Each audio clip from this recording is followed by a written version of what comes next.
Eu me lembro de uma imagem que não me sai da minha cabeça. O Brizola estava no quarto e a sala lotada de gente.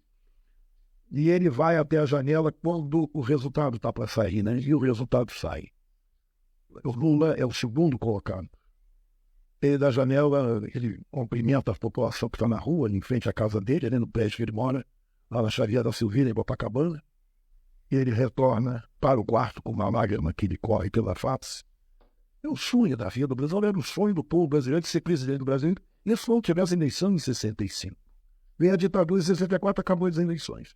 Quer dizer, o Brasil já estava tentando ser candidato desde 64. Brava gente brasileira, seja muito bem-vindo ao canal Central do Trabalhismo. Meu nome é Bernardo Brandão e a seguir vocês vão assistir um trecho editado do depoimento que o José Antônio Simões deu à Central do Trabalhismo, e é um depoimento de muito valor. Espero que vocês gostem e é isso. Deixar aí então com vocês o vídeo. Levanta, sacode a poeira da volta por cima. Eu sou José Antônio Simões, nascido em dia 1º de janeiro de 1945, estou chegando aos 80 anos, sou graduado em Ciências de Estatística na Escola Nacional de Ciências Estatísticas, ENSE, ingressei na Petrobras via concurso público em 75 para atuar como analista de pesquisa operacional. Fiz o pós-graduação na UFRJ em pesquisa operacional e exerci a atividade de pesquisa operacional, que era uma atividade de matemática avançada, a qual era exercida por engenheiros, matemáticos, estatísticos e físicos. Também lecionei para novos empregados a matéria de geopolítica do petróleo. Acho que a minha militância ela se inicia desde cedo, ao deparar-me com a miséria, ver alguém pobre, e isso sempre me causou uma profunda indignação, né? Porque poucos com muito e muitos sem nada, né? Eu acho que isso desde cedo veio comigo, né? Eu, já lá nos meus 18, 20 anos, por aí, lá pelo começo da ditadura militar, eu já estava, digamos, dentro de uma militância questionando o caminho do Brasil, né? Vai de 64 a 85. Quando esse período de anistia, que começa de 79 a 80, retorna ao Brasil, todas as grandes lideranças que o Brasil teve. Imagina você ficar um país durante 15 anos com suas lideranças por 15 anos. Assim aconteceu com Leonel Brizola, aconteceu com Luiz Carlos Prestes, aconteceu com Francisco Julião, o fundador das Ligas Camponesas, o Arraes, que era governador de Pernambuco. O Brasil ficou acéfalo, ficou completamente amedrontado, né? A população tinha medo, sabia o que a ditadura militar fazia. Prendia, torturava e muitas vezes matava e até desaparecia por mortos, né? Tem hoje talvez uns 400 ainda desaparecidos. Essa chegada do Brizola, dentro do processo institucional, que é esse que a gente vive, que tem eleições e você elege alguém, não um processo revolucionário, né? Processo revolucionário, você tem grandes líderes no Brasil, que foi o Marighella, o Lamarca, foi o Grabois, esses talvez Mário Alves, foram os grandes, Joaquim Câmara. Mas dentro do caminho institucional, de você ser candidato, você chegar ao poder, a chegada do Brizola é algo que mexe com o povo. Mexe com o Brasil. No Brizola chega e retorna 79 ou 80, por aí. Não foi permitido ele chegar direto no Rio de Janeiro, ele foi para o Rio Grande do Sul. Lá ele é recebido apaixonadamente pela multidão e ele vem para o Rio. Eu estava presente na chegada dele e foi a gente em novos ares. O Brasil respirava músicas muito belas, né? Dos grandes compositores, Geraldo Vandré, Chico Buarque. Esse núcleo cultural que o Brasil possuía, o teatro, o cinema, tudo era de primeira e sempre com a ideia de um mundo justo, de um mundo fraterno, de um mundo igualitário. Que porque seja utópico que dizem, é bom por ser utópico. A utopia é algo que a gente dá um passo, ela recua 2, mas a gente se move. Com a exceção do Brizolino, quando o Brizola chega, ele era praticamente um desconhecido, né? 15 anos é muito tempo. A nova geração nunca ouviu falar em Brizola. Brizola chega, tinha praticamente nenhuma, digamos, espaço diante do povo. Na época, os grandes candidatos contra ele eram o Miro Teixeira, era o Moreira Franco, era a Sandra Cavalcante, e ele que estava chegando.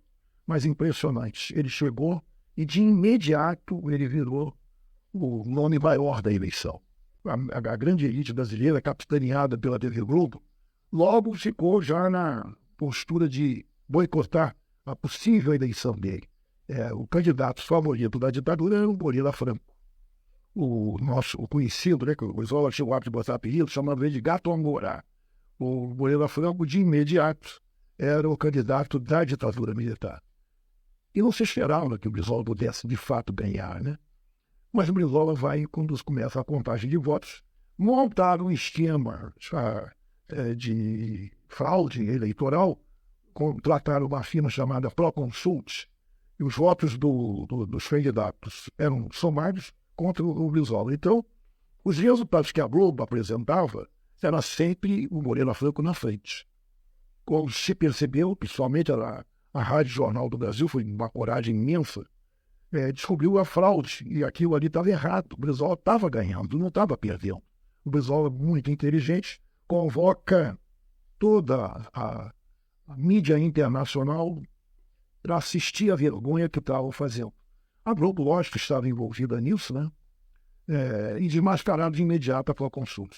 Pior é que ninguém foi punido com esse escândalo, né? Mas ele ganhou a eleição.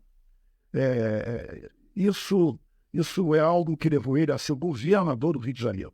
Ele tinha sido governador do Rio Grande do Sul, ele foi governador do Rio de Janeiro. No Rio de Janeiro foi 2 vezes, quer dizer, o único político que foi governador de 2 estados diferentes por 3 vezes, né?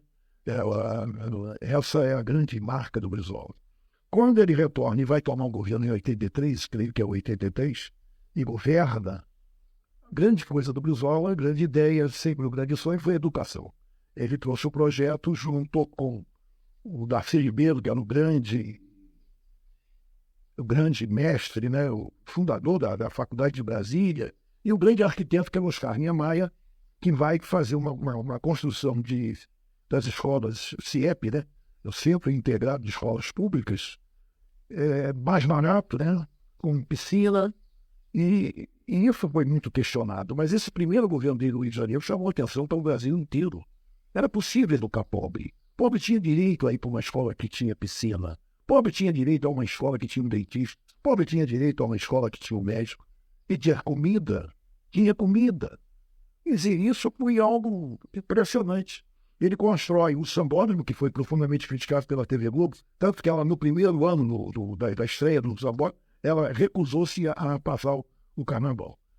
A Manchete foi quem acabou tomando conta do carnaval, e depois o sambódromo virou um sucesso. No Brasil todo tem sambódromo. Tem sambódromo, exemplo, em São Paulo tem sambódromo, em tudo quanto é um lugar. Lógico que aquele é um sucesso. E o sambódromo, a grande ideia do sambódromo, não é apenas uma construção para passar o carnaval durante 4 dias. É que dentro do sambódromo havia uma escola. Havia um CIEP dentro. Embaixo das arquibancadas haviam salas de aula. Isso é fantástico. A elite não me perdoa. Havia uma sala de aulas ali, centenas de salas, para depois do carnaval, que são só 4 dias, você ter ali mais uma escola. Porque sem saúde e sem educação você não faz um povo. O empresário começou a incomodar. Quando chega essa liderança forte, né? Grupos e mais grupos, eu, por exemplo, tive dentro da Petrobras, que eu trabalhei durante 33 anos, e esse período eu comandei com alguns amigos, né? Todo o trabalho é coletivo, nunca individual. Dentro da Petrobras nós tínhamos um grupo, de apoio ao Brizola, de certa forma, muito secreto, né? Porque o Brizola nunca foi aceito pela elite. A diretoria da Petrobras convidou todos os candidatos para falarem no seu magnífico auditório que tinha, né? Foi lá o Collor, foi lá o Lula, foi lá todo mundo, menos o Brizola. Aí nós, que éramos um grupo de petroleiros, fomos à diretoria e explicar que aquilo não tinha sentido. Eles, de certa forma, envergonhados, convidaram o Brizola. Não precisa nem dizer que foi um sucesso total. Encheu tanto que o auditório, as pessoas sentavam ao chão para ver e assistir a grande atividade, a grande exposição do Brizola, do que ele pretendia fazer com esse Brasil. Então vem a eleição de 89, onde o Collor era escolhido pelas elites, né? Uma pessoa que ninguém conhecia, começou a desfilar o carnaval, o Collor desfilou no carnaval. E ele é, então, escolhido pela mídia brasileira, quer dizer que a gente já sabe quem é, que é a TV Globo. As organizações Globo são poderosíssimas, né? Então é o Collor contra os candidatos, digamos, outros, né? Os dois outros candidatos mais fortes, de origem mais popular, eram Leonel Brizola e Lula. A grande surpresa, né, é que o Lula foi o segundo colocado. Eu estava presente na casa do Brizola, os seus admiradores estavam na porta do prédio dele e alguns que conseguiram entrar aguardando esses resultados. E, de repente, surgem, estranhamente, votos de Minas Gerais. Atrasou. Não atrasou nada, mas esses votos de Minas Gerais atrasou. Quer dizer, houve uma diferença muito pequena entre o Brizola e o Lula. Eu não sei precisar qual foi a exatidão, mas foi muito pequena a diferença. E nós todos não acreditamos. Quer dizer, é algo que até hoje fica. O Lula venceu o Brizola? É uma coisa porque o Lula ganhou o segundo turno, estava na cara que o Collor ia engolir. Era um político inexperiente, não tinha... E o Lula contra o Brizola, as coisas seriam diferentes. Eu me lembro de uma imagem que não me sai da minha cabeça. O Brizola estava no quarto e a sala lotada de gente. E ele vai até a janela quando o resultado está para sair, né? E o resultado sai. O Lula é o segundo colocado. Ele, da janela, ele cumprimenta a população que está na rua, em frente à casa dele, no prédio que ele mora, lá na Xavier da Silveira, em Copacabana. E ele retorna para o quarto com uma lágrima que lhe corre pela face. É o sonho da vida do Brasil, era o sonho do povo brasileiro de ser presidente do Brasil. Isso não tivesse eleição em 65. Veio a ditadura em 64, acabou as eleições. Quer dizer, o Brasil já estava tentando ser candidato desde 64. Tinha um slogan na minha época, na minha geração, que dizia o Leonel Brizola era cunhado do João Goulart, que era o presidente que deu o golpe.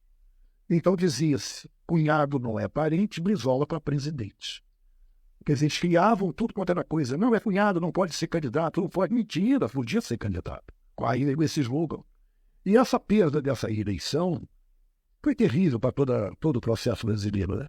O Collor ganha e logo depois sofre impeachment, quer dizer, a elite bota no colo e depois a própria elite tira o colo.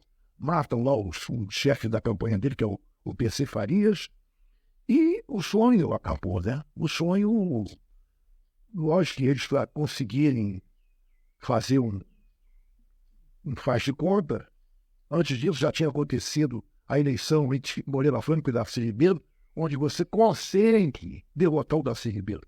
O Darcy Ribeiro simplesmente um dos maiores gênios que o Brasil possuiu. O Darcy Ribeiro era um gênio, um cara que morou 10 anos com os índios, enfim, alguém muito especial.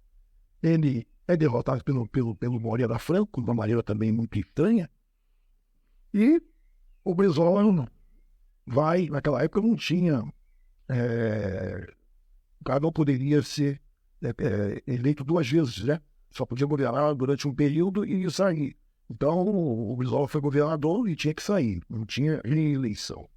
Em 89, que é uma derrota imprevista, uma derrota que faz todo mundo chorar, enfim, o povo carioca principalmente foi uma coisa muito terrível lembrar. Mas ainda